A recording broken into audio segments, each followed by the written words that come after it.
Hello ಸ್ನೇಹಿತರೆ, ಇವತ್ತಿನಿಂದ ಅಂದರೆ ಈ ವಿಡಿಯೋದಿಂದ ನಾವು ಈ ಒಂದು ಕರ್ನಾಟಕದಲ್ಲಿ ನಡೀತಕ್ಕಂಥ ಎಲ್ಲ ಎಕ್ಸಾಮ್ಗಳಿಗೂ ಉಪಯುಕ್ತವಾಗುವ ರೀತಿಯಾಗಿ ಮಾದರಿ ಪ್ರಶ್ನೆ ಪತ್ರಿಕೆಗಳನ್ನು ಡಿಸ್ಕಸ್ ಮಾಡ್ತಾ ಹೋಗೋಣ. ಸೊ ಇದು ಮೊದಲನೇ ಮಾದರಿ ಪ್ರಶ್ನೆ ಪತ್ರಿಕೆ ಆಗುತ್ತೆ. ಸೊ ಆಲ್ರೆಡಿ ನಾವು ವಿಲೇಜ್ ಅಕೌಂಟೆಂಟ್ ಎಕ್ಸಾಮ್ಗೆ ಸಂಬಂಧಪಟ್ಟಿರ್ತಕ್ಕಂಥ ಎಲ್ಲ ಮಾಡೆಲ್ ಕ್ವಶನ್ ಪೇಪರ್ಗಳನ್ನ ಡಿಸ್ಕಸ್ ಮಾಡಿದ್ವಿ. ಸೊ ಆ ಒಂದು ಮಾಡೆಲ್ ಕ್ವಶನ್ ಪೇಪರ್ನ ನೋಡಿದ್ರು, ಸೊ ಅವರು ಇವಾಗ ತುಂಬ ಬೇಡಿಕೆ ಇಡ್ತಾ ಇದ್ದಾರೆ. ಸೊ ಅದಕ್ಕೋಸ್ಕರ ಅವರೆಲ್ಲರೂ ಒಂದು ಸ್ಟೂಡೆಂಟ್ಸ್ಗಳ ಬೇಡಿಕೆ ಮೇರೆಗೆ ಡೈಲಿ ಒಂದು ಮಾಡೆಲ್ ಕ್ವಶನ್ ಪೇಪರ್ ಡಿಸ್ಕಷನ್ ಸಂಜೆ 6 ಗಂಟೆಗೆ ಬರ್ತಾ ಇರುತ್ತೆ. ಸೊ ಈ ಮಾಡೆಲ್ ಕ್ವಶನ್ ಪೇಪರ್ ಡಿಸ್ಕಷನ್ ಏನಿರುತ್ತಲ್ಲ, ಸೊ ಇದು ಕರ್ನಾಟಕದಲ್ಲಿ KE ಎಕ್ಸಾಮ್ ನಡೀಲಿ, KPSC ನಡೀಲಿ, ಸೊ ಎರಡಕ್ಕೂ ಉಪಯುಕ್ತವಾಗುವ ರೀತಿಯಾಗಿ ಪೇಪರ್ 1 ಮಾಡೆಲ್ ಕ್ವಶನ್ ಪೇಪರ್ನ ಡಿಸ್ಕಸ್ ಮಾಡ್ತಾ ಹೋಗೋಣ. ಸೊ ಇದಕ್ಕೆ ನಿಮ್ಮೆಲ್ಲರ ಸಪೋರ್ಟ್ ಇದೆ ಅನ್ಕೊಂತೀನಿ. ಸ್ವಲ್ಪ ಡೀಟೇಲ್ ಆಗಿ ಡಿಸ್ಕಸ್ ಮಾಡ್ತಾ ಹೋಗೋಣ, ಟೈಮ್ ಹಿಡಿಯುತ್ತೆ. ಸೊ ಏನಪ್ಪ ಅಂತಂದರೆ, ಮತ್ತು ಈ ವಿಡಿಯೋನ ನಿಮ್ಮ ಫ್ರೆಂಡ್ಸ್ಗೆ ಆದಷ್ಟು ಶೇರ್ ಮಾಡಿ. ಮತ್ತು ಈ ಒಂದು PDF ಏನು ಈ ಕ್ವಶನ್ ಪೇಪರ್ PDF ಇರುತ್ತಲ್ಲ, ನಮ್ಮ ಟೆಲಿಗ್ರಾಮ್ ಡಿಸ್ಕ್ರಿಪ್ಷನ್ ಒಳಗೆ ಟೆಲಿಗ್ರಾಮ್ ಲಿಂಕ್ ಇದೆ. ಸೊ ಆ ಗ್ರೂಪ್ನಲ್ಲಿ ಕೂಡ ಹಾಕಿರ್ತೀನಿ ಡೈಲಿದು. ಸೊ ಅದನ್ನು ಕೂಡ ಸ್ವಲ್ಪ ನೋಡ್ಕೊಡ್ರಿ ಸ್ನೇಹಿತರೆ. ಇದು ಮೊದಲನೇ ಪ್ರಶ್ನೆ ಪತ್ರಿಕೆ ಆಗಿದೆ. ಡೈಲಿ ಸಂಜೆ 6 ಗಂಟೆಗೆ ನೆನ್ಪಿಟ್ಕೊಡ್ರಿ, ಚಾಲುಕ್ಯ ಅಕಾಡೆಮಿ ವತಿಯಿಂದ. ನೆಕ್ಸ್ಟ್ ಮೊದಲನೇ ಪ್ರಶ್ನೆ ಏನಿದೆ ನೋಡ್ರಿ. ಮತ್ತು ಇನ್ನೊಂದು ಹೇಳ್ತೀನಿ ಏನಪ್ಪ ಅಂತಂದರೆ, ಇದರಲ್ಲಿ ಮೆಂಟಲ್ ಎಬಿಲಿಟಿ ಪ್ರಶ್ನೆಗಳನ್ನ ತೆಗೆದಿದ್ದೀನಿ. ಮೆಂಟಲ್ ಎಬಿಲಿಟಿ ಮತ್ತು ಈ ಒಂದು ಕರೆಂಟ್ ಅಫೇರ್ಸ್ ಯಾಕೆ ತೆಗೆದಿರೋದು ಅಂದರೆ, ಈ ವಿಡಿಯೋನ ಒಂದು 5-6 ತಿಂಗಳು ಸ್ಟೂಡೆಂಟ್ಸ್ ಕೂಡ ನೋಡ್ಕೋಬೋದು. ಯಾಕಪ್ಪ ಅಂತಂದರೆ ಕರೆಂಟ್ ಅಫೇರ್ಸ್ ಇದ್ದರೆ ಸ್ವಲ್ಪ ಅವರಿಗೆ ಕನ್ಫ್ಯೂಸ್ ಆಗೋ ಚಾನ್ಸಸ್ ಇರುತ್ತೆ. ಸೊ ಅದಕ್ಕೋಸ್ಕರ ಕರೆಂಟ್ ಅಫೇರ್ಸ್ ಚೇಂಜ್ ಆಗ್ತಾ ಹೋಗುತ್ತೆ. ಮತ್ತು ಇದನ್ನು ತೆಗೆದಿದ್ದೇನೆ. ಮೆಂಟಲ್ ಎಬಿಲಿಟಿ ಯಾಕಪ್ಪ ಅಂತಂದರೆ ಅದಕ್ಕೆ ಸಪ್ರೇಟ್ ಸೆಷನ್ಗಳು ಕೂಡ ನಡೀತಾ ಇದ್ದಾವೆ, ಅದನ್ನು ಕೂಡ ನೋಡ್ಕೊಡ್ರಿ. ಸೊ ಇಲ್ಲಿ ನೋಡಿ, ಸ್ಟಾರ್ಟ್ ಮಾಡೋಣ ಸೆಷನ್ನ. ಮೊದಲನೇದಾಗಿ ಕೆಳಗಿನ ಹೇಳಿಕೆಗಳನ್ನು ಪರಿಗಣಿಸಿ. ಸೊ ಈ ಹೇಳಿಕೆಗಳನ್ನು ಪರಿಗಣಿಸಿ, ಈ ಮೇಲೆ ನೀಡಿರುವ ಹೇಳಿಕೆಗಳಲ್ಲಿ ಸರಿಯಾದ ಉತ್ತರವನ್ನು ಆಯ್ಕೆ ಮಾಡಿ ಅಂತ ಕೇಳಿದ್ದಾರೆ. ಸೊ ಇಲ್ಲಿ ಮೊದಲನೇ ಹೇಳಿಕೆ ಏನಿದೆ ನೋಡೋಣ ಬನ್ನಿ. ಮೊದಲನೇದು, ರಾಮಾಯಣವನ್ನು ಅತ್ಯಂತ ಹಳೆಯ ಮಹಾಕಾವ್ಯವೆಂದು ಪರಿಗಣಿಸಲಾಗಿದೆ. ಆದಿಕಾವ್ಯ ವಾಲ್ಮೀಕಿಯವರು ಬರೆದಿದ್ದಾರೆ. ಸೊ ಇದು ಸರಿಯಾಗಿದೆ. ಇದನ್ನ ರಾಮಾಯಣ ಅತ್ಯಂತ ಹಳೆಯ ಒಂದು ಮಹಾಕಾವ್ಯವೆಂದು ಪರಿಗಣಿಸಲಾಗಿದೆ. ಮಹಾಭಾರತಕ್ಕಿಂತ ರಾಮಾಯಣ ಹಳೆಯದ್ದು ಸ್ನೇಹಿತರೆ. ಸೊ ಮಹಾಭಾರತದಲ್ಲಿ ರಾಮಾಯಣದ ಬಗ್ಗೆ ಉಲ್ಲೇಖಗಳಿದ್ದಾವೆ. ಸೊ ಅದಕ್ಕೋಸ್ಕರ ರಾಮಾಯಣ ಹಳೆಯದ್ದಾಗುತ್ತೆ. ಒಂದನೇದು ಸರಿಯಾಗಿದೆ, ವಾಲ್ಮೀಕಿಯರವರು ಬರೆದಿದ್ದಾರೆ. ಇನ್ನು ಇದನ್ನು 7 ಕಾಂಡಗಳಾಗಿ ವಿಂಗಡಿಸಲಾಗಿದೆ. ಅವು ಏನಪ್ಪ ಅಂತಂದರೆ ಬಾಲ, ಅಯೋಧ್ಯೆ, ಅರಣ್ಯ, ಕಿಷ್ಕಿಂಧ, ಸುಂದರ, ಯುದ್ಧ ಮತ್ತು ಉತ್ತರ. ಸೊ ಇದು ಕೂಡ ಸರಿಯಾಗಿದೆ. 7 ಕಾಂಡಗಳಾಗಿ ಪರಿಗಣಿಸಲಾಗಿದೆ ಅಥವಾ ವಿಂಗಡಿಸಲಾಗಿದೆ ಅನ್ನುವುದು ಸರಿಯಾಗುತ್ತೆ. ಇನ್ನು ರಾಮಾಯಣದ ಎಲ್ಲ ಕಾಂಡಗಳಲ್ಲಿ ಯುದ್ಧ ಕಾಂಡವು ದೊಡ್ಡದಾಗಿದೆ ಅಂತ ಕೊಟ್ಟಿದ್ದಾರೆ. ಸೊ ಇದು ತಪ್ಪು. ಸೊ ಇದು ಅಷ್ಟು 7 ಕಾಂಡದಲ್ಲಿ ಅತ್ಯಂತ ದೊಡ್ಡ ಕಾಂಡ ಅಂತ ಅಂದರೆ ಅದು ಉತ್ತರ ಕಾಂಡ ಆಗುತ್ತೆ ಸ್ನೇಹಿತರೆ. ಉತ್ತರ ಕಾಂಡ ಇದು ರಾಮಾಯಣದಲ್ಲಿ ಅತ್ಯಂತ ದೊಡ್ಡ ಕಾಂಡ. ಸೊ ಅದಕ್ಕೋಸ್ಕರ ಇಲ್ಲಿ ಯುದ್ಧ ಕಾಂಡ ಅಂತ ಕೊಟ್ಟಿದ್ದಾರೆ. ಸೊ ಇದು ತಪ್ಪಾಗುತ್ತೆ. ಮೂರನೇದು, 1 ಮತ್ತು ಹೇಳಿಕೆಗಳು ಮಾತ್ರ ಸರಿಯಾಗಿದ್ದಾವೆ. ಆಪ್ಷನ್ಗಳಲ್ಲಿ ನೋಡೋದಾದರೆ ಆಪ್ಷನ್ ಎ ಇಲ್ಲಿ ಸರಿಯಾದಂಥ ಆಯ್ಕೆ ಆಗುತ್ತೆ ನೋಡಿ. ನೆಕ್ಸ್ಟ್, ಇನ್ನೂ ಯಾರು ಸಬ್ಸ್ಕ್ರೈಬ್ ಮಾಡಿಲ್ಲ ಅಂತ ಸಬ್ಸ್ಕ್ರೈಬ್ ಮಾಡಿಕೊಡ್ರಿ. ಡೈಲಿ ಬರ್ತಾ ಇರತಕ್ಕಂಥ ಈ ಮಾಡೆಲ್ ಕ್ವಶನ್ ಪೇಪರ್ ಡಿಸ್ಕಷನ್ನ ನೋಡ್ತಾ ಇರಿ. ನಿಮ್ಮ ಫ್ರೆಂಡ್ಸ್ಗೂ ಕೂಡ ಸ್ವಲ್ಪ ಹೇಳಿ, ಶೇರ್ ಮಾಡಿ. ಇಲ್ಲಿ ನೋಡ್ರಿ, ನವಡತೋಲಿ ತಾಣದ ಬಗ್ಗೆ ಯಾವ ಹೇಳಿಕೆಯು ಸರಿಯಾಗಿದೆ ಅಂತ ಕೇಳಿದ್ದಾರೆ. ಸೊ ಇತ್ತೀಚೆಗೆ ಬಹಳ ಸುದ್ದಿಯನ್ನು ಕೂಡ ಮಾಡಿದ್ದು ನವಡತೋಲಿ ತಾಣ. ಸೊ ಇದು ಇದರಲ್ಲಿ ಯಾವುದು ಸರಿಯಾಗಿದೆ ಅಂತ ಕೇಳಿದ್ದಾರೆ. ಸೊ ಮೊದಲನೇ ಹೇಳಿಕೆ ಏನು ಹೇಳುತ್ತೆ ನೋಡ್ರಿ. ಇದನ್ನು 1950-59ರವರೆಗೆ HD ಸಂಕಾಲಿಯ ಮತ್ತು SDDO ZD ಅನ್ಸಾರಿ ಅವರು ಸಂಶೋಧಿಸಿದರು. ಸರಿಯಾಗಿದೆ. ಇವರು 3 ಜನ ಸೇರಿಕೊಂಡು ಈ ಒಂದು ನವಡತೋಲಿ ತಾಣವನ್ನು ಏನಪ್ಪ ಅಂದರೆ ಸಂಶೋಧಿಸಿದರು. ನೆಕ್ಸ್ಟ್, ಇದು ಮಹಾರಾಷ್ಟ್ರದಲ್ಲಿ ಅಂತ ಕೊಟ್ಟಿದ್ದಾರೆ. ಸೊ ಇದು ಮಹಾರಾಷ್ಟ್ರದಲ್ಲಿ ಕಂಡು ಬರೋಂಗಿಲ್ಲ ಸ್ನೇಹಿತರೆ. ಇದು ಕಂಡು ಬರತಕ್ಕಂಥದ್ದು ಮಧ್ಯಪ್ರದೇಶದಲ್ಲಿ ಕಂಡು ಬರುತ್ತೆ. ಸೊ ಅದಕ್ಕೋಸ್ಕರ ಇದು 2ನೇ ತಪ್ಪಾಗುತ್ತೆ. 1ನೇದು ಮಾತ್ರ ಇಲ್ಲಿ ಸರಿಯಾದಂಥ ಆಯ್ಕೆ ಆಗುತ್ತೆ. ಸೊ 1 ಮಾತ್ರ ಇಲ್ಲಿ ಸರಿಯಾಗುತ್ತೆ ನೋಡಿ. ನೆಕ್ಸ್ಟ್, ಕೆಳಗಿನ ಆಡಳಿತಗಾರರಲ್ಲಿ ಯಾರನ್ನು ವರ್ಣ ವ್ಯವಸ್ಥೆಯ ರಕ್ಷಕ ಎಂದು ಹೇಳಲಾಗಿದೆ ಅಂತ ಕೇಳಿದ್ದಾರೆ. ವರ್ಣ ವ್ಯವಸ್ಥೆ ಅಂದರೆ ಜಾತಿ ವ್ಯವಸ್ಥೆ. ಸೊ ಅಂದರೆ ಒಂದಿಷ್ಟು ಕಾಲದಲ್ಲಿ, ಶಾತವಾಹನರ ಕಾಲದಲ್ಲಿ ಏನಾಗಿತ್ತಪ್ಪ ಅಂತಂದರೆ, ಈ ವರ್ಣ ವ್ಯವಸ್ಥೆ ಬೇಡ, ಅತ್ಯಂತ ವರ್ಣವಾದ ಬ್ರಾಹ್ಮಣರ ಒಂದು ಕಾಲಡಿಯಲ್ಲಿ ಎಲ್ಲರೂ ಬರಬೇಕಂತ ಒಂದು ಇದು ನಡೀತಾ ಇತ್ತು. ಸೊ ಅದನ್ನು ನಿಲ್ಲಿಸಿ, ಸೊ ಅದಕ್ಕೆ ಅಂದರೆ ವರ್ಣ ವ್ಯವಸ್ಥೆಯನ್ನು ಕಾಪಾಡಿರ್ತಕ್ಕಂಥ ಒಬ್ಬ ರಕ್ಷಕ ಯಾರಪ್ಪ ಅಂತಂದರೆ ಆ ದೊರೆ ಆಪ್ಷನ್ ಸಿ, ಗೌತಮಿಪುತ್ರ ಶಾತಕರ್ಣಿ ನೋಡಿ. ಶಾತವಾಹನರ ಅತ್ಯಂತ ಪ್ರಸಿದ್ಧ ದೊರೆ ಗೌತಮಿಪುತ್ರ ಶಾತಕರ್ಣಿ ವರ್ಣ ವ್ಯವಸ್ಥೆಯ ಒಂದು ರಕ್ಷಕ ಅಂತ ಕೂಡ ಹೇಳಲಾಗುತ್ತದೆ ಇವರಿಗೆ. ನೆಕ್ಸ್ಟ್, ಬ್ರಾಹ್ಮಣರೇ ಪ್ರಾಮುಖ್ಯತೆಯನ್ನು ಪಡಿತಾ ಇದ್ರು. ಸೊ ಅದಕ್ಕೋಸ್ಕರನೇ ಅದನ್ನು ನಿಲ್ಲಿಸಿ ಎಲ್ಲ ವರ್ಣಗಳು ಇರಲಿ ಅಂತ ಹೋರಾಟ ಮಾಡಿದ. ನೆಕ್ಸ್ಟ್, ಕೆಳಗಿನ ಹೇಳಿಕೆಗಳನ್ನು ಪರಿಗಣಿಸಿ. ಸೊ ಇಲ್ಲಿ 2 ಹೇಳಿಕೆಗಳನ್ನು ಕೊಟ್ಟಿದ್ದಾರೆ. ಸೊ ಇಲ್ಲಿ ಮೊದಲನೇ ಹೇಳಿಕೆ ಏನು ಹೇಳುತ್ತೆ, ಚೀನಿ ಯಾತ್ರಿಕ ಪಾಹಿಯಾನ್ ಕನಿಷ್ಕನು ನಡೆಸಿದ 4ನೇ ಮಹಾಬೌದ್ಧ ಪರಿಷತ್ತಿನಲ್ಲಿ ಭಾಗವಹಿಸಿದನು ಅಂತ ಕೊಟ್ಟಿದ್ದಾರೆ. ಸೊ ಇದೆಲ್ಲೋ ಇಲ್ಲಿ ತಪ್ಪಾಗುತ್ತೆ ಸ್ನೇಹಿತರೆ. ಯಾಕಪ್ಪ ಅಂತಂದರೆ ಚೀನಿ ಯಾತ್ರಿಕ ಪಾಹಿಯಾನ ಪಾಹಿಯಾನ ಕನಿಷ್ಕನ್ ನಡೆಸಿದ 4ನೇ ಮಹಾಬೌದ್ಧ ಪರಿಷತ್ತಿನಲ್ಲಿ ಭಾಗವಹಿಸಿರಲಿಲ್ಲ. ಇನ್ನು ಚೀನಿ ಯಾತ್ರಿಕ ಹುಯೇನ್ ಸಾಂಗ್ ಹರ್ಷನನ್ನು ಭೇಟಿಯಾದ ಸರಿಯಾಗಿದೆ ಮತ್ತು ಅವನು ಬೌದ್ಧ ಧರ್ಮಕ್ಕೆ ವಿರೋಧಿ ಎಂದು ಕಂಡುಕೊಂಡನು ಅಂತ ಕೊಟ್ಟಿದ್ದಾರೆ. ಸೊ ಇದು ಕೂಡ ತಪ್ಪಾಗುತ್ತೆ. ಯಾಕಪ್ಪ ಅಂತಂದರೆ ಹರ್ಷವರ್ಧನ ಯಾವತ್ತೂ ಬೌದ್ಧ ಧರ್ಮಕ್ಕೆ ವಿರೋಧ ವ್ಯಕ್ತಪಡಿಸಿರಲಿಲ್ಲ. ಸೊ ಅದಕ್ಕೋಸ್ಕರ 1 ಮತ್ತು 2 ಇಲ್ಲಿ ತಪ್ಪಾಗ್ತವೆ. ಅಂದರೆ ಎಲ್ಲವೂ ತಪ್ಪು ಅನ್ನುವುದು ಆನ್ಸರ್ ಆಗುತ್ತೆ. ನೆಕ್ಸ್ಟ್, ಕೆಳಗಿನ ಹೇಳಿಕೆಗಳನ್ನು ಓದಿ. ಸೊ ಕೆಳಗೆ ನೀಡಿರುವ ಕೋಡ್ಗಳನ್ನು ಬಳಸಿಕೊಂಡು ಸರಿಯಾದ ಉತ್ತರವನ್ನು ಆಯ್ಕೆ ಮಾಡಿ ಅಂತ ಕೇಳಿದ್ದಾರೆ. ಸೊ ಇಲ್ಲಿ ನೋಡೋದಾದರೆ ಮೊದಲನೇದು ಏನು ಹೇಳುತ್ತೆ, ಶಾಕಂಬರಿಯ ಚಾಹಮಾನರು ಚಂದ್ರವಂಶಿ ರಜಪೂತರು ಅಂತ ಕರೀತಾರೆ, ಸರಿಯಾಗಿದೆ. ಸೊ 1ನೇದು. ಇನ್ನು ಅವರು ಪ್ರತಿಹಾರ ಸಾಮಂತರಾಗಿ ಆಳ್ವಿಕೆಯನ್ನು ಕೂಡ ನಡೆಸಿದ್ದಾರೆ. ಸೊ ಇದು ಕೂಡ ಸರಿಯಾಗುತ್ತೆ. ಚಂದ್ರವಂಶಿ ರಜಪೂತರು ಪ್ರತಿಹಾರರ ಸಾಮಂತರಾಗಿ ಕೂಡ ಆಳ್ವಿಕೆಯನ್ನು ನಡೆಸಿದ್ದಾರೆ. ಇನ್ನು 3ನೇದು ಏನು ಹೇಳುತ್ತೆ ನೋಡಿ, ಪೃಥ್ವಿರಾಜ್ ರಾಸೋವನ್ನು ಕಲ್ಲನ್ನು ಬರೆದಿದ್ದಾನೆ, ಇದು ತಪ್ಪು. ಪೃಥ್ವಿರಾಜ್ ರಾಸೋ ಬರೆದಿರ್ತಕ್ಕಂಥದ್ದು ಚಾಂದ್ ಬರ್ದಾಯಿ. ಸೊ ಅದಕ್ಕೋಸ್ಕರ ಇದು ತಪ್ಪಾಗುತ್ತೆ. ಚಾಂದ್ ಬರ್ದಾಯಿರವರು ಬರೆದಿದ್ದಾರೆ. ಇನ್ನು ವಿಗ್ರಹರಾಜ 4 ಅವರ ಶ್ರೇಷ್ಠ ಆಡಳಿತಗಾರ ಅಂತ ಕೊಟ್ಟಿದ್ದಾರೆ. ಸೊ ಇದು ಕೂಡ ಸರಿಯಾಗುತ್ತೆ. ಸೊ ರಜಪೂತರ ಶ್ರೇಷ್ಠ ಆಡಳಿತಗಾರ ವಿಗ್ರಹರಾಜ 4. ಸೊ ಇಲ್ಲಿ 1, 2 ಮತ್ತು 4 ಸರಿಯಾಗ್ತವೆ. ಆಪ್ಷನ್ಗಳಲ್ಲಿ ನೋಡಿದ್ರೆ ಆಪ್ಷನ್ ಡಿ ಸರಿಯಾದಂಥ ಆಯ್ಕೆ ಆಗುತ್ತೆ ನೋಡಿ. ನೆಕ್ಸ್ಟ್, ಸಂಗಮ್ ಸಾಹಿತ್ಯದಲ್ಲಿ ಪುರಂ ಎಂದರೇನು ಅಂತ ಕೇಳಿದ್ದಾರೆ. ಸೊ ಸಂಗಮ್ ಸಾಹಿತ್ಯದಲ್ಲಿ ಪುರಂ ಅಂತ ಯಾವುದಕ್ಕೆ ಕರೀತಿದ್ರು ಅಂದರೆ ಆಧ್ಯಾತ್ಮಿಕ ಕಾವ್ಯಕ್ಕೆ ಪುರಂ ಅಂತ ಕರೆಯಲಾಗುತ್ತಿತ್ತು. ಆಪ್ಷನ್ ಎ ಇಲ್ಲಿ ಸರಿಯಾದಂಥ ಆಯ್ಕೆ ಆಗುತ್ತೆ. ನೆಕ್ಸ್ಟ್, ಪುರಾಣವನ್ನು ಅಧ್ಯಯನ ಮಾಡಿದ ಮೊದಲ ಮುಸ್ಲಿಂ ಯಾರು ಅಂತ ಕೇಳ್ತಾರೆ. ಸೊ ಪುರಾಣವನ್ನು ಅಧ್ಯಯನ ಮಾಡಿರ್ತಕ್ಕಂಥ ಮೊದಲ ಮುಸ್ಲಿಂ ಯಾರಪ್ಪ ಅಂತಂದರೆ ಇದು ಅಲ್ ಬರೂನಿ ಅಂತ ಕೂಡ ಕರೀತಾರೆ. ಸೊ ಅವರು ಈ ಒಂದು ಪುರಾಣವನ್ನು ಅಧ್ಯಯನ ಮಾಡಿರ್ತಕ್ಕಂಥ ಮೊದಲ ಮುಸ್ಲಿಂ ವ್ಯಕ್ತಿಯಾಗಿದ್ದಾರೆ. ನೆಕ್ಸ್ಟ್, ಎಕ್ಸ್ಲಾ ಚಾಪೆಲ್ 1748ರಲ್ಲಿ ಒಪ್ಪಂದವನ್ನು ಉಲ್ಲೇಖಿಸಿ ಈ ಕೆಳಗಿನ ಯಾವ ಹೇಳಿಕೆಗಳು ಸರಿಯಾಗಿವೆ ಅಂತ ಕೇಳ್ತಾರೆ. ಸೊ ಪಾಪೆ ಅಂತ ನೀವೆಲ್ಲ ಒಪ್ಪಂದಗಳನ್ನು ನೆನ್ಪಿಟ್ಕೊಂಡಿದ್ರಿ ಭಾಳಷ್ಟು ಜನ. ಸೊ ಏನಪ್ಪ ಅಂತಂದರೆ ಎಕ್ಸ್ಲಾ ಚಾಪಲ್ ಅನ್ನುವಂಥದ್ದು 1748ರಲ್ಲಿ ಒಪ್ಪಂದ ಆಯಿತು. ಯಾವುದಪ್ಪ ಇದ್ರ ಒಪ್ಪಂದ ಅಂತ ಅಂದರೆ ಇದು ಮೊದಲ ಕಾರ್ನಾಟಿಕ್ ಯುದ್ಧ ಕೊನೆಗೊಂಡಿತು, ಇದು ಸರಿಯಾಗಿದೆ. ಮೊದಲ ಕಾರ್ನಾಟಿಕ್ ಯುದ್ಧದ ಒಪ್ಪಂದ ಎಕ್ಸ್ಲಾ ಚಾಪಲ್ ಒಪ್ಪಂದವಾಗಿದೆ 1748ರಲ್ಲಿ. ಇನ್ನು ಇಂಗ್ಲೀಷರು ಮದ್ರಾಸನ್ನು ಮರಳಿ ಪಡೆದರು, ಸರಿಯಾಗಿದೆ, ಇದು ಕೂಡ ಸರಿಯಾಗುತ್ತೆ. ಇಂಗ್ಲೀಷರು ಅವಾಗ ಮದ್ರಾಸನ್ನು ಮರಳಿ ಪಡ್ಕೊತಾರೆ ಸ್ನೇಹಿತರೆ. ಸೊ ಇಲ್ಲಿ 1 ಮತ್ತು 2 ಹೇಳಿಕೆಗಳು ಇಲ್ಲಿ ಸರಿಯಾಗ್ತವೆ. ಆಪ್ಷನ್ ಸಿ ಸರಿಯಾದಂಥ ಆಯ್ಕೆ ಆಗುತ್ತೆ ನೋಡಿ. ನೆಕ್ಸ್ಟ್, ಕೆಳಗಿನ ಹೇಳಿಕೆಗಳನ್ನು ಪರಿಗಣಿಸಿ. ಸೊ ಮೊದಲನೇ ಹೇಳಿಕೆ ಏನು ಹೇಳುತ್ತೆ ನೋಡೋಣ ಬನ್ನಿ. ಮದ್ರಾಸ್, ಮೈಸೂರು, ಹೈದರಾಬಾದ್, ಮಹಾರಾಷ್ಟ್ರ, ಪಶ್ಚಿಮ ಉತ್ತರ ಪ್ರದೇಶ ಮತ್ತು ಪಂಜಾಬ್ನಲ್ಲಿ 1876-78ರ ಕ್ಷಾಮವು ಭಾರತೀಯ ಇತಿಹಾಸದಲ್ಲಿ ಅತ್ಯಂತ ಭೀಕರ ಕ್ಷಾಮವೆಂದು ಪರಿಗಣಿಸಲಾಗಿದೆ, ಸರಿಯಾಗಿದೆ, ಹೌದು. 1876-78ರಲ್ಲಿ ಬಂದಿರತಕ್ಕಂಥ ಈ ಕ್ಷಾಮ ಇದು ನಮ್ಮ ಇತಿಹಾಸದಲ್ಲಿ ಅತ್ಯಂತ ಭೀಕರ ಕ್ಷಾಮವಾಗಿತ್ತು. ಇನ್ನು ಪ್ಲಾಸಿ ಕದನದ ಮೊದಲು ಭಾರತದಲ್ಲಿ ಮಧ್ಯಮ ವರ್ಗದ ಬೆಳವಣಿಗೆಗೆ ದಾದ್ನಿ ವ್ಯಾಪಾರಿಗಳು ಪ್ರಮುಖರಾಗಿದ್ದರು, ಇದು ಕೂಡ ಸರಿಯಾಗುತ್ತೆ. ದಾದ್ನಿ ವ್ಯಾಪಾರಿಗಳು ಪ್ರಮುಖರಾಗಿದ್ದರು. ಪ್ಲಾಸಿ ಕದನದ ನಂತರ ಬ್ರಿಟಿಷರು ಅದನ್ನು ಪಡೆದುಕೊಂಡ್ರು. ಸೊ 2ನೇದು ಸರಿಯಾಗುತ್ತೆ. ಇನ್ನು INC ಇಂಡಿಯನ್ ನ್ಯಾಷನಲ್ ಕಾಂಗ್ರೆಸ್ ಕಲ್ಕತ್ತಾದಲ್ಲಿ 1896ರಲ್ಲಿ ನಡೆದಿರ್ತಕ್ಕಂಥ ತನ್ನ ವಾರ್ಷಿಕ ಅಧಿವೇಶನದಲ್ಲಿ ಭಾರತದಿಂದ ಸಂಪತ್ತಿನ ಪಲಾಯನವನ್ನು ಟೀಕಿಸಿದ ನಿರ್ಣಯವನ್ನು ಅಂಗೀಕರಿಸಿತು, ಇದು ಕೂಡ ಸರಿಯಾಗುತ್ತೆ. ದಾದಾಬಾಯಿ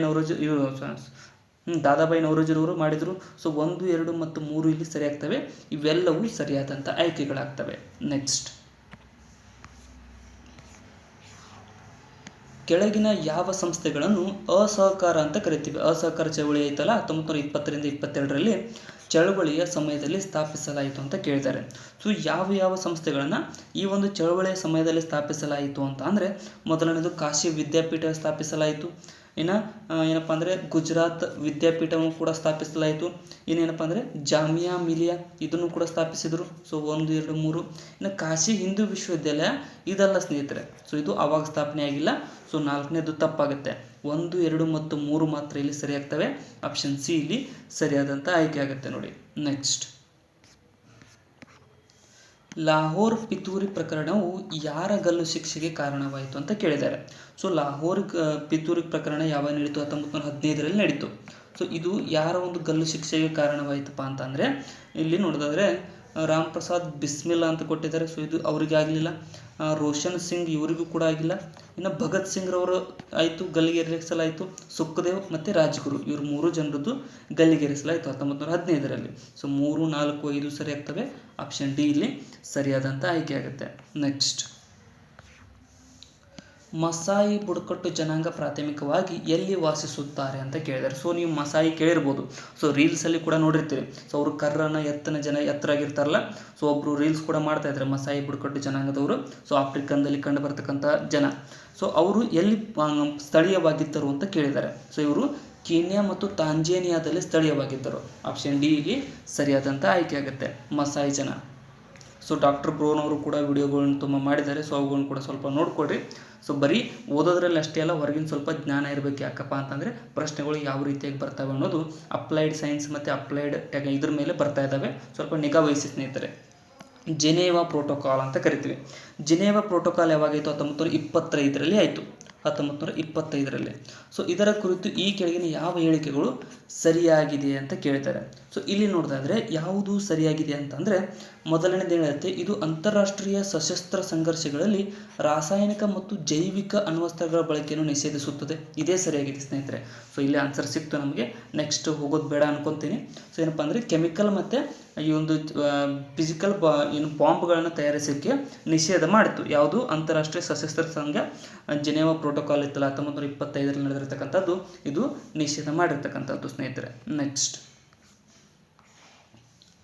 ಹವಳದ ಬಂಡೆಗಳ ಬೆಳವಣಿಗೆಯ ಪರಿಸ್ಥಿತಿಗಳಿಗೆ ಸಂಬಂಧಿಸಿದಂತೆ ಈ ಕೆಳಗಿನ ಯಾವ ವಾಕ್ಯಗಳು ಸರಿಯಾಗಿವೆ ಅಂತ ಕೇಳಿದ್ದಾರೆ. ಸೊ ಕೋರಲ್ ರೀಪ್ಸ್ ಅಂತ ಕೂಡ ಕರೀತಾರೆ. ಕೋರಲ್ ರೀಪ್ಸ್ ಇವುಗಳಿಗೆ ಸಂಬಂಧಪಟ್ಟಿರ್ತಕ್ಕಂತೆ ಯಾವುವು ಸರಿಯಾಗಿದೆ ಅಂತ ಕೇಳ್ತಾರೆ. ಸೊ ಇಲ್ಲಿ ನೋಡೋದಾದರೆ ಮೊದಲನೇದು ಏನಿರುತ್ತೆ, ನೀರಿನ ತಾಪಮಾನವು 20 ಡಿಗ್ರಿ ಸೆಲ್ಸಿಯಸ್ಗಿಂತ ಕಡಿಮೆ ಇರಬಾರದು ಅಂತ ಕೊಟ್ಟಿದ್ದಾರೆ. ಸೊ ಇದೇನಪ್ಪ ಸರಿಯಾಗುತ್ತೆ. ಸೊ 20 ಡಿಗ್ರಿ ಸೆಲ್ಸಿಯಸ್ಗಿಂತ ಕಡಿಮೆ ಇರಬಾರ್ದು ಸ್ನೇಹಿತರೆ ನೀರಿನ ತಾಪಮಾನ ಕೋರಲ್ ರೀಪ್ಸ್ ಬೆಳಿಬೇಕು ಅಂತಂದರೆ. ಇನ್ನು ನೆಕ್ಸ್ಟ್ 27% 40% ನಡುವಿನ ಸರಾಸರಿ ಲವಣಾಂಶ ಇರಬೇಕು. ಸೊ ಇಷ್ಟು ಲವಣಾಂಶ ಇದ್ದರೆ ಅವುಗಳಿಗೆ ಅತ್ಯುತ್ತಮವಾದ ಅಟ್ಮಾಸ್ಫಿಯರ್ ಆಗುತ್ತೆ ಬೆಳೆಯೋದಕ್ಕೆ ನೀರಿನಲ್ಲಿ. ಸೊ 1 ಮತ್ತು 2 ಇಲ್ಲಿ ಸರಿಯಾದಂಥ ಆಯ್ಕೆಗಳಾಗ್ತವೆ. ಆಪ್ಷನ್ ಸಿ ಇಲ್ಲಿ ಸರಿಯಾದ ಆಯ್ಕೆ ಆಗುತ್ತೆ ನೋಡಿ. ನೆಕ್ಸ್ಟ್,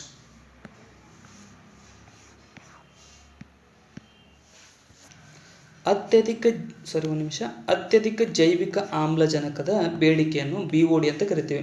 ಬಯೋಲಾಜಿಕಲ್ ಆಕ್ಸಿಜನ್ ಡಿಮ್ಯಾಂಡ್ ಅಂತ ಕರಿತೀವಿ.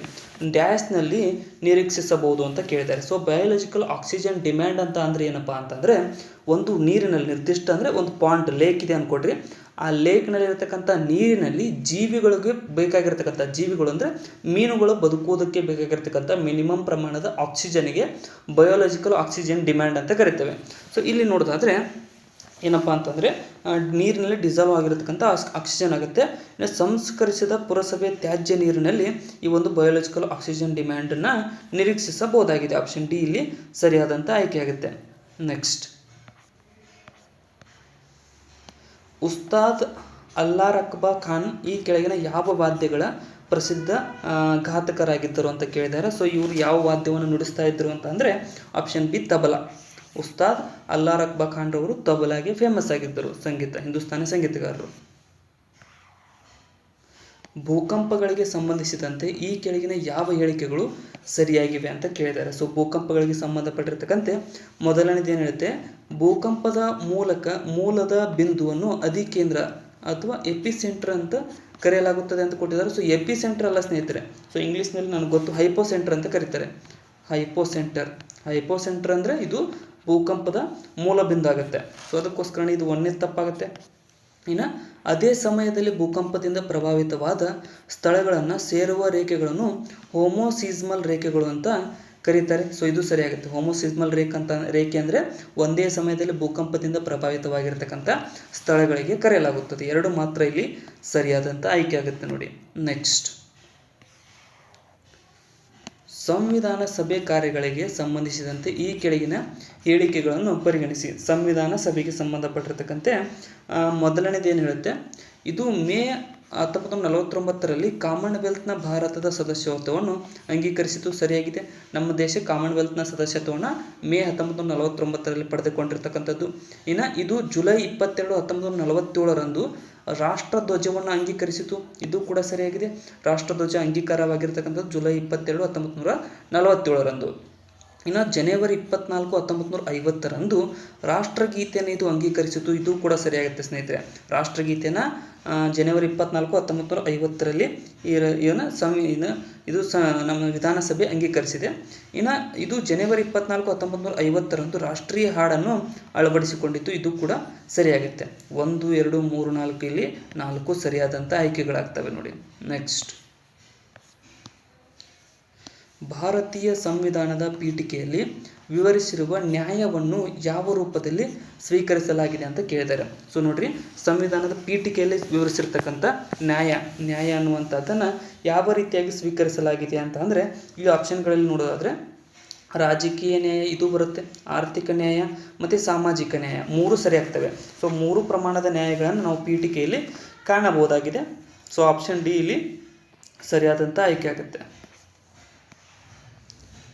ದೆಹಲಿಯ ರಾಷ್ಟ್ರೀಯ ರಾಜಧಾನಿ ಪ್ರದೇಶವನ್ನು ಯಾವ ತಿದ್ದುಪಡಿ ಕಾಯ್ದೆಯಿಂದ ರಚಿಸಲಾಗಿದೆ ಅಂತ ಕೇಳಿದ್ದಾರೆ. ಸೊ ದೆಹಲಿಯನ್ನು ರಾಷ್ಟ್ರೀಯ ರಾಜಧಾನಿ ಮಾಡಿರ್ತಕ್ಕಂಥ ತಿದ್ದುಪಡಿ ಯಾವುದಪ್ಪ ಅಂತಂದರೆ ಇದು 69ನೇ ತಿದ್ದುಪಡಿ. 69ನೇ ತಿದ್ದುಪಡಿ ಯಾವಾಗಾಯಿತು? 1991ರಲ್ಲಿ ಆಯಿತು ಸ್ನೇಹಿತರೆ. ನೆಕ್ಸ್ಟ್, ಕೆಳಗಿನವುಗಳಲ್ಲಿ ಪೆಸಾ ಅಂತ ಕರಿತೀವಿ. ಪೆಸಾ ಅಂದ್ರೆ ಏನು? ಪಂಚಾಯತ್ಸ್. ಪೆಸಾ ಅಂತಂದರೆ ಇಂಗ್ಲೀಷ್ನಲ್ಲಿ ಪಂಚಾಯತ್ ಅಂದರೆ ಪಿ ಎಷ್ಟು ಬರೆದಿರ್ತೀನಿ. ಪಂಚಾಯತ್ಸ್ ಎಕ್ಸ್ಟೆನ್ಷನ್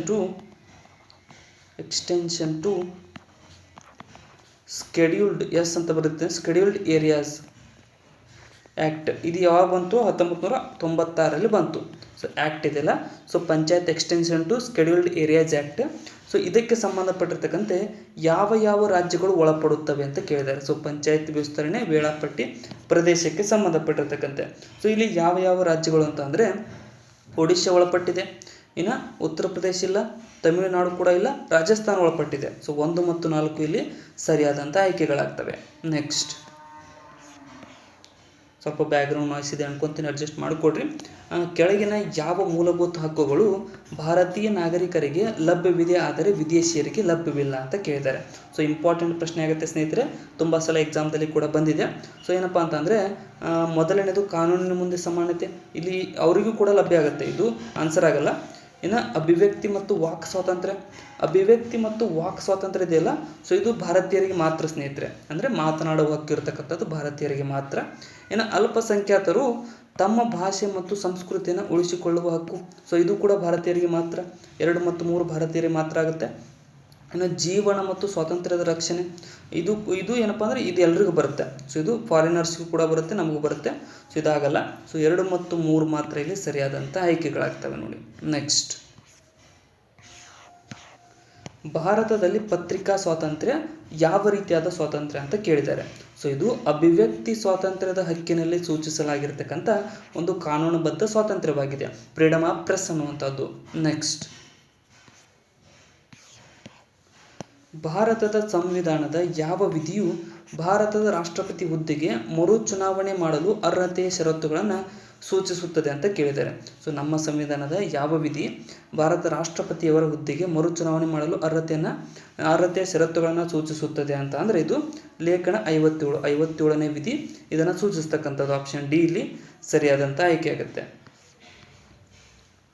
ಪ್ರಧಾನಮಂತ್ರಿಗಳ ಕಚೇರಿಯನ್ನು PM ಆಫೀಸ್ ಅಂತ ಕರಿತೀವಿ. PM ಆಫೀಸ್ ಉಲ್ಲೇಖಿಸಿ ಹೇಳಿಕೆಗಳನ್ನು ಯಾವುದು ಸರಿಯಾಗಿದೆ ಅಂತ ಕೇಳಿದ್ದಾರೆ. ಸೊ PMOಗೆ ಸಂಬಂಧಪಟ್ಟಿರ್ತಕ್ಕಂತೆ ಯಾವುದು ಸರಿಯಾಗಿದೆ ಅಂತಂದರೆ ಇದು 1977ರಲ್ಲಿ ಅಸ್ತಿತ್ವಕ್ಕೆ ಬಂದಿತ್ತು, ಸರಿಯಾಗಿದೆ. 1977ರಲ್ಲಿ ಇದನ್ನು ಸ್ಥಾಪಿಸಲಾಗಿದೆ. ಇದು ಕ್ಯಾಬಿನೆಟ್ ಕಾರ್ಯದರ್ಶಿಯ ನೇತೃತ್ವದಲ್ಲಿದೆ ಅಂತ ಕೊಟ್ಟಿದ್ದಾರೆ. ಸೊ ಇದು ತಪ್ಪು. ಸೊ ಕ್ಯಾಬಿನೆಟ್ ಕಾರ್ಯದರ್ಶಿಯವರ ನೇತೃತ್ವದಲ್ಲಿಲ್ಲ. ಸೊ ಇದು ಪ್ರಧಾನಮಂತ್ರಿಯವರ ನೇತೃತ್ವದಲ್ಲಿದೆ ಮಾತ್ರ. ಸೊ ಒಂದು ಮಾತ್ರ ಇಲ್ಲಿ ಸರಿಯಾದಂಥ ಆಯ್ಕೆ ಆಗುತ್ತೆ ನೋಡಿ. ನೆಕ್ಸ್ಟ್, ಬಜೆಟ್ನೊಂದಿಗೆ ಹಣಕಾಸು ಸಚಿವರು ಸಂಸತ್ತಿನ ಮುಂದೆ ಮ್ಯಾಕ್ರೋ ಎಕನಾಮಿಕ್ ಫ್ರೇಮ್ವರ್ಕ್ ಸ್ಟೇಟ್ಮೆಂಟ್ ಅನ್ನು ಒಳಗೊಂಡಿರುವ ಇತರ ದಾಖಲೆಗಳನ್ನು ಸಹ ಮಂಡಿಸುತ್ತಾರೆ. ಮೇಲೆ ಹೇಳಿದ ಡಾಕ್ಯುಮೆಂಟನ್ನು ಯಾವುದರ ಆಧಾರದ ಮೇಲೆ ಕಡ್ಡಾಯಗೊಳಿಸಲಾಗಿದೆ ಅಂತ ಕೇಳಿದ್ದಾರೆ. ಅಂದರೆ ಮ್ಯಾಕ್ರೋ ಎಕನಾಮಿಕ್ ಫ್ರೇಮ್ವರ್ಕ್ ಸ್ಟೇಟ್ಮೆಂಟನ್ನು ಯಾವುದರ ಆಧಾರದ ಮೇಲೆ ಕಡ್ಡಾಯಗೊಳಿಸಲಾಗಿದೆ ಅಂತ ಅಂದರೆ ಇದು ಆಪ್ಷನ್ ಡಿ, ಹಣಕಾಸಿನ ಜವಾಬ್ದಾರಿ ಮತ್ತು ಬಜೆಟ್ ನಿರ್ವಹಣೆ ಕಾಯ್ದೆ FRBM ಅಂತ ಕರಿತೀವಿ. 2003ರ ನಿಬಂಧನೆಗಳಲ್ಲಿ ಇದನ್ನು ಕಡ್ಡಾಯಗೊಳಿಸಲಾಗಿದೆ. ಆಪ್ಷನ್ ಡಿ ಇಲ್ಲಿ ಸರಿಯಾದಂಥ ಆಯ್ಕೆ ಆಗುತ್ತೆ. ನೆಕ್ಸ್ಟ್, ಸಂಸತ್ತಿನ ವ್ಯವಸ್ಥೆಯು ಸರ್ಕಾರದ ದೈನಂದಿನ ಮತ್ತು ಆವರ್ತಕ ಬಿಡಿ ಮೌಲ್ಯಮಾಪನವನ್ನು ಒದಗಿಸುತ್ತದೆ.